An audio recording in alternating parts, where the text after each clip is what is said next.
रूप से मिलनी चाहिए। क्योंकि एक बार को आप सोचिए, आखिर उस बच्चे की गलती क्या होती है जो एक गरीब घर में पैदा होता है और उसको बेहतर शिक्षा से वंचित होना पड़ता है। शिक्षा के सामने एक पैसे की दीवार खड़ी है, जो जितनी ऊंची दीवार लांघ सकता है, जो जितना अधिक पैसा शिक्षा पे खर्च कर सकता है, वो उतनी बेहतर शिक्षा पा सकता है। लेकिन अगर एक देश एक है, लोकतांत्रिक देश है, तो शिक्षा भी सबको एक समान रूप से तो मिलनी ही चाहिए।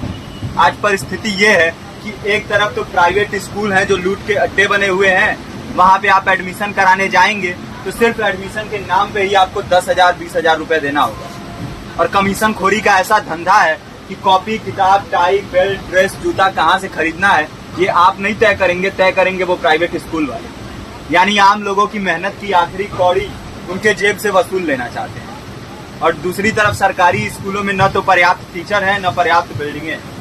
2019 का ही ये पुराना आंकड़ा है कि हर 100 में से 52 स्कूलों में या तो एक टीचर है या 2 टीचर हैं। और उन्हीं टीचरों के ऊपर जिम्मेदारी थोप दी जाती है कि जनगणना करो, मतगणना करो, पशु गणना करो, तमाम काम करवाए जाते हैं। और 19 के बाद से तब से कितने टीचर रिटायर हुए होंगे और 18 के बाद से कोई टीचर की वैकेंसी भी नहीं है। आप खुद भी सोच सकते हैं ये परिस्थिति और कितनी बिगड़ी हो। इसीलिए हम लोग ये मांग उठा रहे हैं, चाहे कोई राष्ट्रपति का बच्चा हो या किसी मजदूर का, सबको शिक्षा एक समान मिलनी चाहिए और निःशुल्क रूप से मिलनी चाहिए। प्रेमचंद ने अपने दौर में भी कहा था कि एक सभ्य समाज में ऊंची से ऊंची तालीम मुफ्त होनी चाहिए और इसका पूरा खर्च गवर्नमेंट को उठाना चाहिए, क्योंकि हमारे देश को फौज से ज्यादा आवश्यकता तालीम की है। और शिक्षा से जुड़ता हुआ ही दूसरा मुद्दा हम लोग उठा रहे हैं। दूसरा मुद्दा है रोजगार का। रोजगार की परिस्थिति ये है कि आज सरकारी सेक्टर हो या प्राइवेट, सब कुछ ठेका संविदा के हवाले किया जा रहा है। परमानेंट नौकरियां लगातार घटाई जा रही हैं। इसी रेलवे में 1995 के आसपास लगभग 18.5 लाख कर्मचारी काम करते थे, लेकिन आज उनकी संख्या 12 लाख थी। आप खुद भी सोच सकते हैं कितने बड़े पैमाने पे परमानेंट पदों को घटाया जा रहा है। और आज आलम ये है, एक तरफ लाखों पद खाली पड़े हैं, फिर भी कोई वैकेंसी नहीं निकलती। जो वैकेंसियां निकलती हैं उनमें भ्रष्टाचार होता है, पेपर लीक हो जाते हैं। RO, UP police, BPSC, SSC, CGL, ऐसे तमाम पेपर लीक हो चुके हैं, आप लोग भी जानते ही हैं। अभी नीट की धांधली में ये पता चला कि एक एक पेपर 30 लाख से 50-50 लाख रुपए में बेचा गया। हम और आप तो ये पैसा नहीं दे सकते।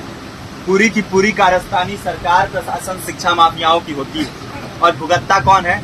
आम घरों के लोग, जो लोग सालों साल तैयारी करते हैं, दिन भर में 10-10 घंटे, 12-12 घंटे पढ़ते हैं। और इतनी कड़ी मेहनत के बाद, सालों साल की मेहनत के बाद उनके हाथ लगती है तो सिर्फ हताशा, निराशा, अवसाद। बहुत से छात्र नौजवान जो इस बेबसी में, इस डिप्रेशन में नहीं जी पाते, आत्महत्या तक के कदम उठा लेते हैं। लेकिन ये देश की विडंबना है कि टीवी चैनल, अखबार, मीडिया, नेता, मंत्रियों के लिए कहीं ये कोई मुद्दा नहीं है। उनके लिए मुद्दे हैं तो जाति, धर्म, रंग, नस्ल, अगड़ा पिछड़ा। आज जब पूरी परिस्थिति इतनी भयावह है तो ये जरूरी है कि लोगों के बीच में जाया जाए, लोगों को संगठित किया जाए और एकजुट किया जाए। क्योंकि आज अगर अपने मुद्दों पर बोलेंगे नहीं तो कल को ये परिस्थिति और बिगड़ेगी। हो सकता है ले देके अपनी जिंदगी तो हम लोग काट ले जाएं, लेकिन आने वाली पीढ़ियों को क्या भविष्य देके जाएंगे, ये भी सोचने वाली बात है। हमारे साथी ने आपको पर्चा दिया है, पर्चा आप तक पहुंच गया है। पर्चे में और भी बातें हैं, इसको पूरा विस्तार से पढ़िए। पर्चे में हमारा नंबर है, संपर्क कीजिए। फेसबुक का, इंस्टाग्राम का लिंक है, आप वहाँ पे जाएंगे तो आपको पता भी चलते रहेगा कि लगातार किन किन माध्यमों से हम इस अभियान को चला रहे हैं। नुक्कड़ नाटक, संगीत, शिक्षा सहायता मंडल, लाइब्रेरी, तमाम माध्यमों से इस अभियान को चला रहे हैं और कोशिश कर रहे हैं कि बड़े से बड़े पैमाने पर हर जगह पे लोगों को संगठित किया जाए और एकजुट किया जाए। आपके बीच भी आए हैं आपका साथ और सहयोग दें।